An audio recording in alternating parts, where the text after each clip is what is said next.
Okay, welcome to the Chapter 8 Homework 2 review. We're going to have two major topics on this assignment, as we saw. There's going to be the kinetic molecular theory of gases, which deals with kinetic energy, velocity of gas particles, as well as related concepts of effusion and diffusion, a couple equations we have to know there. And then another major part of this was Dalton's Law of partial pressures, which deals with mixtures of gases and how those behave. So we're going to see questions related to both of those on this review. Some of these were ones that we had trouble with on the whole. Some of the ones were also requested specifically by students. And like I said, we're going to try to cover these two major topics today. Hopefully this will help you get squared away with the stuff that's in the second half of Chapter 8. So the first two questions are conceptual, and they deal with kinetic energy and velocity of samples of gases. So in this very first one I'm going to go over, we're considering two 1-liter samples of gas, H2 and O2, both at 1 atmosphere and 25 degrees Celsius. Which statement most accurately describes the gases? And most of these statements deal with comparing the average kinetic energy. So when we're talking about average kinetic energy, we have an equation for this that I gave in classes, and I wrote it in this form. There's a different form of this depending on if you're talking about an individual gas molecule or a whole mole of particles. Whatever the case is, for an individual gas molecule, the average kinetic energy is this function here. Now we don't actually have to go ahead and calculate this. This is these are just a couple of constants we could easily put. This is universal gas constant R. This is Avogadro's number. But the important point is that the average kinetic energy is proportional to temperature, and it only depends on temperature. So we're telling you that the volume and the number of moles and all that is the same. We're telling you the volume and the pressure are the same.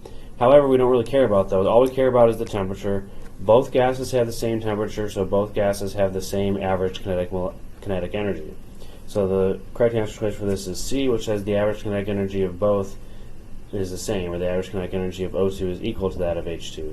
So as long as the two gases are at the same temperature, they're going to have the same kinetic energy. It doesn't matter what any of the other factors, how those compare.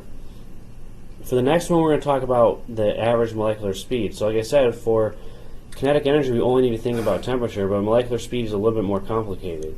So the average kinetic energy is going to be this equation here, where again, we don't really need to think about the exact equation if we're just comparing samples. But then remember that that's going to equal 1/2 times the mass times the average of the velocity squared. So if we're trying to compare the average molecular speed, we also have to think about the mass of the gas molecules. Alright, so they're all at the same temperature, 25 degrees Celsius, and then we derive an equation for the average molecular speed, which is going to be this, this is the average velocity, The more technical name for this is VRMS, but the point is that it depends also on the molar mass, and it's inversely related to the molar mass. Alright, so in other words, if we think about this just conceptually, these gas molecules are all going to have the same kinetic energy because they're all at the same temperature, but the one that has the smallest mass has to have the highest velocity, and the one that has the largest mass is going to have the lowest velocity. And that's because when we solve for velocity, it's inversely related to the square root of the molar mass. Alright, so basically if we're looking for the greatest average molecular speed, we want to find the lightest gas of these. The one that has the smallest mass is going to have the highest velocity. So for that, we just need to think about the molar mass. So it's going to be 28 for N2, 16 for CH4. Krypton is going to be 84 about. We're just rounding here. We don't need to know the exact numbers. 4 for helium, and 44 for CO2. So the one that's clearly the smallest is helium, so helium is going to have the highest average molecular speed. So even though all 5 gases have the same kinetic energy, the one that's smallest is going to have the same average molecular speed. And like I said, for those types of problems, I said this in class, we're not going to do a lot of detailed calculations. It's just going to be things like this where we have to compare them and sort of conceptually think about the related equations. That helps us to sort of come at the answer. Now the other problems that we have related to kinetic molecular theory, we're going to be dealing with effusion and diffusion, which are very much closely related. So effusion and diffusion deal with the average velocity of the gas molecules, and the ones that have the higher velocity are going to effuse or diffuse faster. Effusion is basically the leak rate, diffusion is the movement of a gas through another gas, and both of those are directly correlated with the average molecular speed. So in this problem here, we have an unknown gas Q requires 2.67 times as long to effuse under the same conditions as the same amount of nitrogen gas. This is N2 with a molar mass of 28. And we want to know what is the molar mass of Q. So in this case, we have two forms of the equation we have to think about. So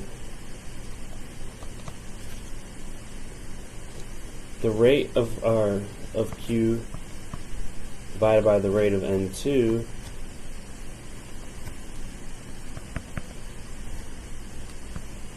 it this way. The rate of Q divided by the rate of N2 is going to be equal to the distance that Q travels over the distance N2 travels. So depending on what information we give you, there's two forms of the equation. So when we're talking about rate or distance, those are going to be inversely related to molar masses. So this would be the molar mass of N2 divided by the molar mass of Q. But in this case, we're talking about the time that it takes. And remember that time is inversely related to rate, because rate is distance divided by time. So we have to flip one side of the equation if we're using time. So if we want to know the time for Q divided by the time for N2 that it takes to effuse a certain distance or a certain amount of the gas to effuse, that's going to be directly related to the square roots of the molar masses. The molar mass of Q divided by the molar mass of N2. And so this is the equation we want to use in this problem. So this part here, 2.67 times long, tells us that the ratio time of Q over time of N2, the amount of time that it takes for Q to effuse, divided by the amount of time that it takes for N2 to effuse, is 2.67.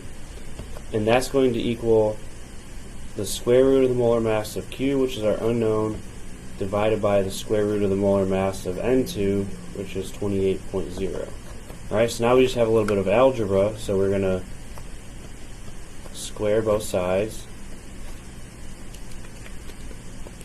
and so we get, so when we square both sides, we get 7.13 is equal to the molar mass of Q divided by the square root of 28, which is 5.29, and then the molar mass of Q is going to be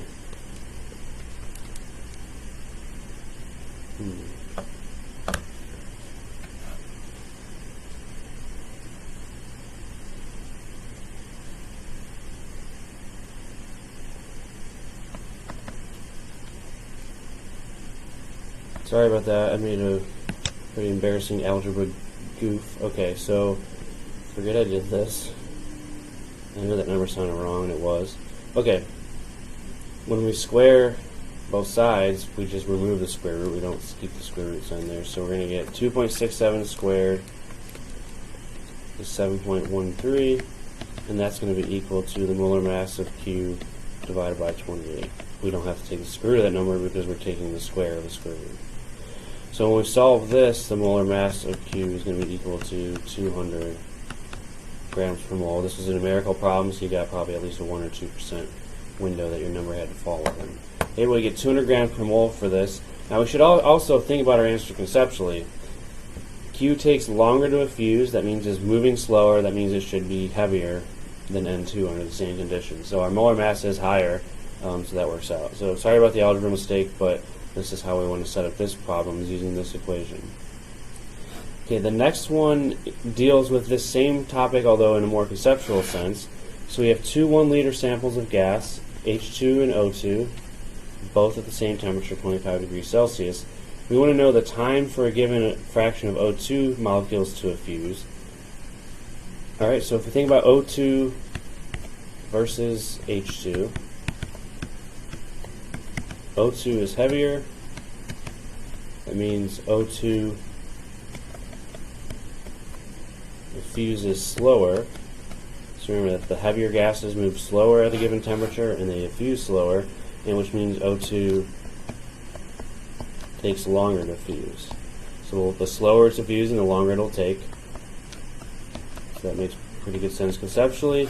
And so the correct answer for this one, the time given for O2 molecules to fuse should be greater than time for a given fraction of H2 molecules to fuse. Okay, so both effusion and diffusion deal with the speed of the molecules, which of course is also related to the mass, as we talked about earlier.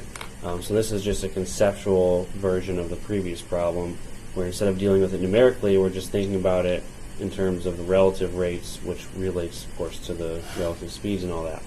All right, so go over those concepts and equations, especially for effusion and diffusion. Remember, there's two forms of the equation. You have to know which one to use. But either way, if you have any more questions about this, please contact me anytime. All right, now we're moving on to topics related to Dalton's law of partial pressures. Now with Dalton's law, there's a few different ways to express the law in an equation form, and there's often many times a few different ways to approach the same problem. So you may have done some of these a little bit differently than I did, and it's possible that you could still get the right answer, and that's fine. This is one of those topics where there's not always just one way to do the question. But in this case, the first thing we think about for Dalton's law is kind of what it says. So Dalton's law deals with the pressures of mixtures of gases. So if you have a mixture of gas, the total pressure is the partial pressure of A plus the partial pressure of B plus the partial pressure of C, and so on, however many gases you have. And then another important point is that one of the individual partial pressures, whether it's A, B, or C, is going to be equal to the mole fraction of that gas times the total pressure. So these are two ways of stating the same law, and depending on the concept, both of them are going to be important depending on what we're asking you. So in this problem here, we have a mixture of three gases that has a total pressure of 1380 millimeters of mercury at 298 Kelvin. The mixture is analyzed, and we have 1.27 moles of CO2, 3.04 moles of CO, and 1.50 moles of argon. What is the partial pressure of argon? So anytime we're looking for the partial pressure of an individual gas, we want to use this form of the equation. So the partial pressure of argon is equal to the mole fraction of argon times the total pressure. So for mole fraction, remember that mole fraction is going to be the moles of that gas divided by the total moles, which is just going to be the sum of all three. So we're told that we have 1.50 moles of argon, and in the sum of the three we have 1.27 moles plus 3.04 moles plus 1.50 moles. So the denominator when you're calculating mole fraction is just the sum of all the moles of gas. So when we divide this out, we get a mole fraction of 0.258, and then we're just going to plug that back in here and multiply by the total pressure. So we have 0.258 is the mole fraction, it's a unitless quantity, and then we multiply that by the total pressure, which is 1380 millimeters of mercury. Now this particular problem, it didn't specify the units. There may have been answer choices. I don't remember if this is multiple choice or fill in the answer, but if we do this in terms of millimeters of mercury, we get a partial pressure of argon that's 356 millimeters. Alright, so we just take the mole fraction and multiply it by the total pressure. So that's a pretty straightforward application of Dalton's law, just using this form of the equation, which is one of the more important ones. But then from here we have some more complicated problems we can do.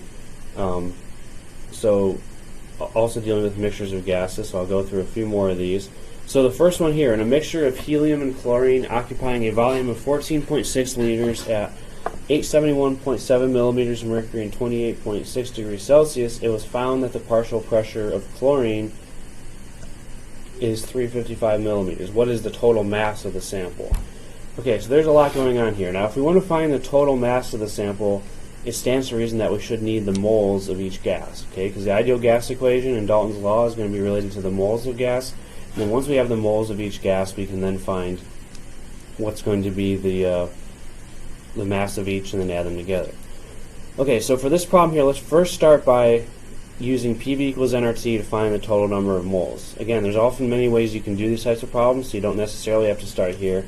But if we know the volume, the pressure, and the temperature, we can find pretty easily the total number of moles of gas.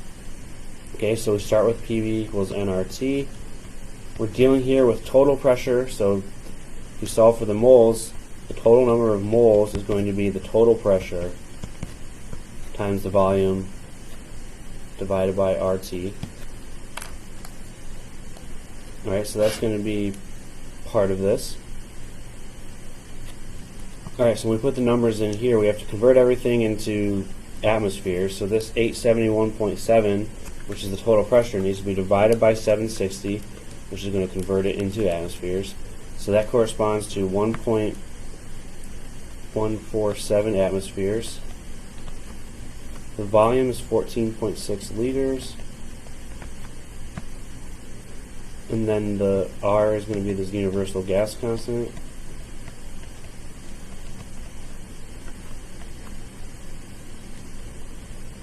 And then the temperature is 28.6 degrees Celsius, which we have to convert into Kelvin.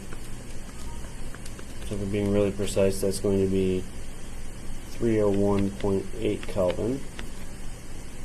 Okay, so when we work this out, we get a total number of moles of gas. Let me see what that is here in a second.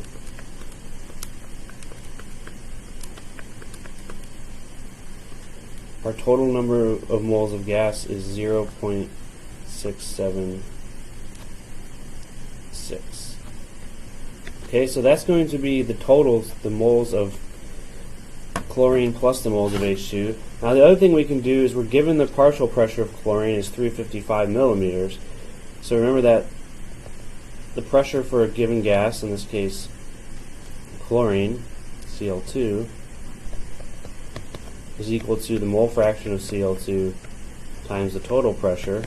So we can find the mole fraction of Cl2, which is going to be the pressure of Cl2 divided by the total pressure. So we can kind of work backwards here. We take that 355 millimeters of mercury, which is the partial pressure of Cl2, divided by the total pressure, which is 871.7 millimeters of mercury. So in this case, we can just leave them in the original units since they cancel out. And that gives us a mole fraction of Cl2 of 0.407. Alright, and then the question is, what do we do with that number? Well, we know that the mole fraction of Cl2 is equal to the moles of Cl2 divided by the total number of moles. We know that the total number of moles is 0.676, so 0.407 is equal to the moles of Cl2 divided by 0.676 moles, which is the total number of moles of gas that we got from the ideal gas equation.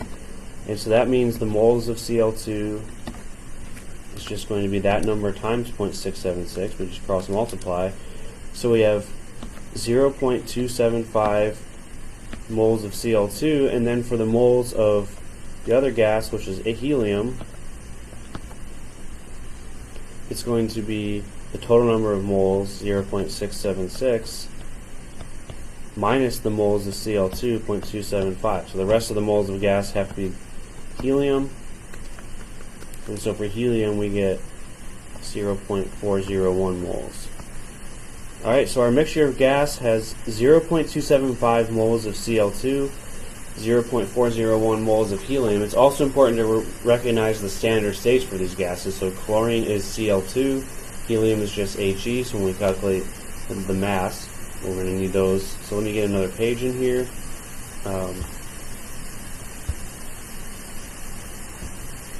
Alright, so one extra page to finish this off. So the last thing we have to do is calculate the total mass. So the mass of gas is going to be the mass of Cl2 plus mass of helium, and so for each of those it's just going to be the moles times the molar mass. So we have 0.275 moles of Cl2 times the molar mass of Cl2 is 70.9.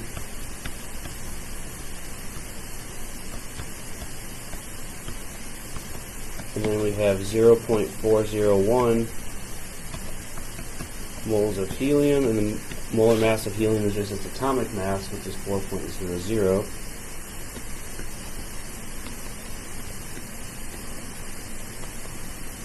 Alright, so essentially we're taking the moles of each gas, converting it to mass by multiplying by molar mass, and then adding them together. So that comes out to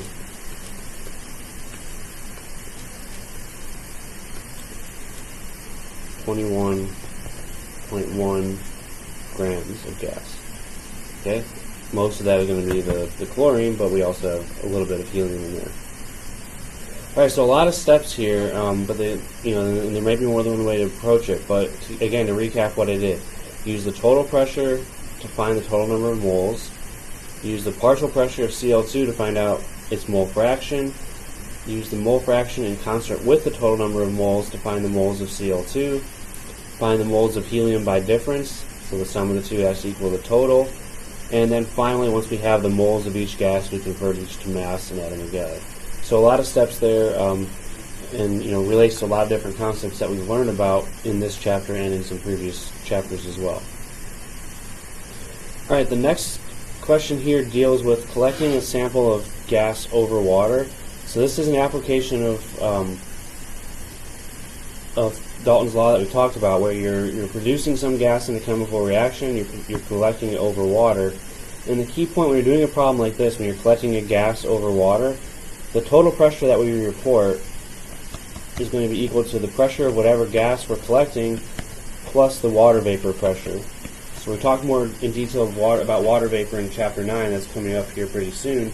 But at this point, we just want to recognize that when we have a gas collected over water, the total pressure is going to be the pressure of that gas plus the water vapor pressure. All right, so we have, in this case, 958 milliliters of hydrogen collected over water in a pressure of 745. We give you the water vapor pressure. We want to know what is the mass of hydrogen. So if we want the mass of hydrogen, again, our goal is going to be to find the moles of hydrogen first. Remember that hydrogen is H2. Alright, so we have to find the moles of hydrogen. So starting here, the pressure of H2 is going to be the total pressure minus the pressure of water. So we're going to subtract out the vapor pressure of water to get just the pressure that's exerted by the hydrogen itself. So our total pressure is 745 torr. Our water vapor pressure is 24.0 torr. And so when we subtract those, we get an H2 pressure of 721 torr, which we want to convert to atmospheres for using the ideal gas equation next. So we divide that by 760, and that means our hydrogen pressure is 0.949 atmospheres. Alright, so that's just the pressure of H2 itself. So from that we can find the moles of H2. We rearrange the ideal gas equation, and that's going to be the pressure of H2 times the volume divided by RT. So the pressure of H2 we just calculated 0.949. The volume is 958 milliliters. That needs to be in liters, so we divide by 1,000, 0.958 liters. Remember, anytime we're using R as part of our calculation, R has the very specific units of liter atmospheres per kmol. So when we're using R, we have to include pressure in atmospheres and volume in liters. That's why we had to convert both of those. And then the temperature of this sample is 25 Celsius, which is 298 Kelvin. So when we multiply this out, we're going to get the moles of hydrogen.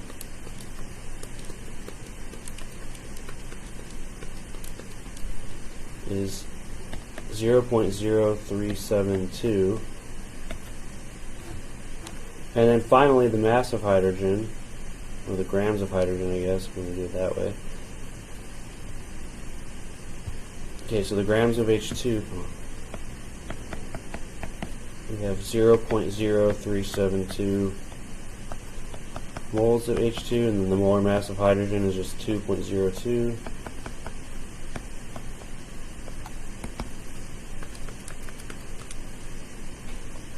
.0751 grams. So the two most common mistakes in this problem are likely going to be forgetting this step here to correct the pressure of H2 by subtracting the water vapor pressure. If you didn't do that, your answer would have been a little bit bigger than this. And then finally, if you don't remember that hydrogen is diatomic, this is the correct molar mass of hydrogen, which is 2, not 1. So it's 2 hydrogens. Okay. Alright, so then finally the last one here is another one dealing with mixtures of gases. We have a 24.1 gram mixture of nitrogen and carbon dioxide with a volume of 15.1 liters, and the total pressure is 870.2 millimeters, and the temperature is 31.2 degrees Celsius. What is the mole fraction of nitrogen in this mixture? Okay, so there's a lot going on here. We need the mole fraction of nitrogen, which is going to be abbreviated Chi. And remember, nitrogen is N2, carbon dioxide CO2.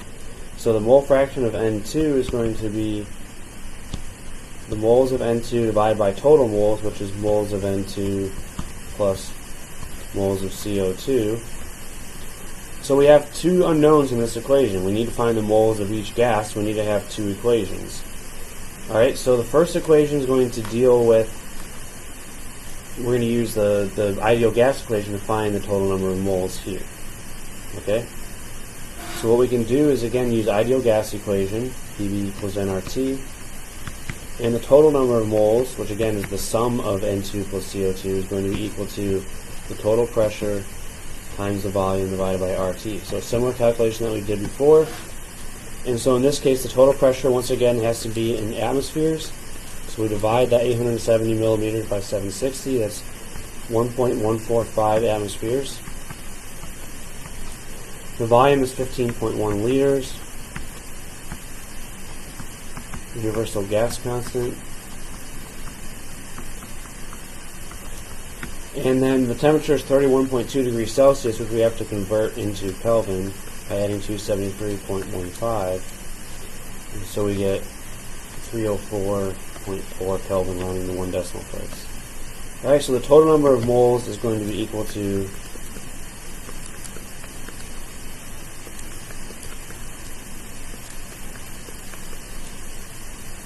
0.692. Alright, so that's one of our unknowns, is total moles. Now we have to find the moles of N2, and so for that we're going to use the mass part of it. So this is kind of very similar to the one I just did 2 problems ago, but working a little bit backwards.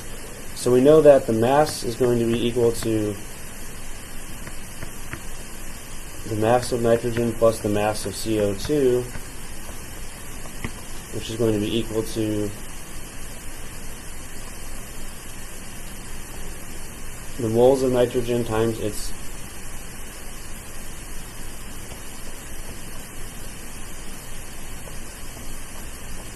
molar mass plus the moles of CO2 times its molar mass.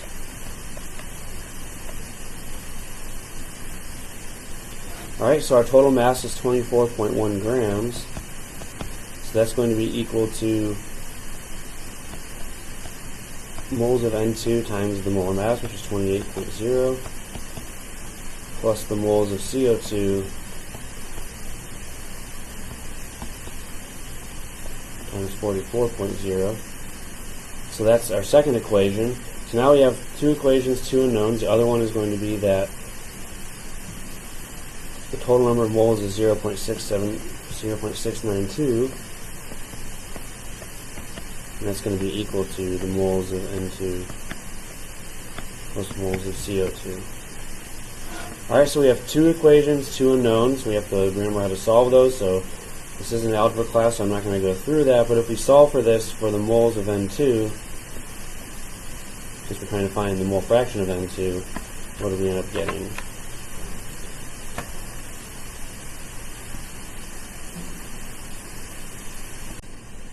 Alright, I've returned from our little algebra break, and so when we do that, 2 equations, 2 unknowns, we get the moles of nitrogen is going to be 0.397 moles.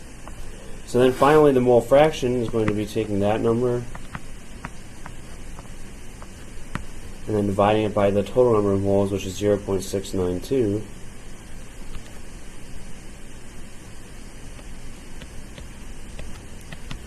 And that comes out to 0.573, which is pretty close to choice E, 0.574. Okay, so again, many steps involved in that one. You could probably do them in different order than I did, or possibly even think about them a little bit differently, but same story. We're going to use PV equals nRT to find the total number of moles, and then we're going to relate the total mass to the moles of each times their respective molar masses. And so we generate 2 equations with 2 unknowns. We solve for moles of N2, divide that by total moles, and that gives us mole fraction. Alright, so hopefully that makes a little bit more sense now. Please again let me know if you have additional questions or things that you want more clarity on, and I'd be happy to provide that for you.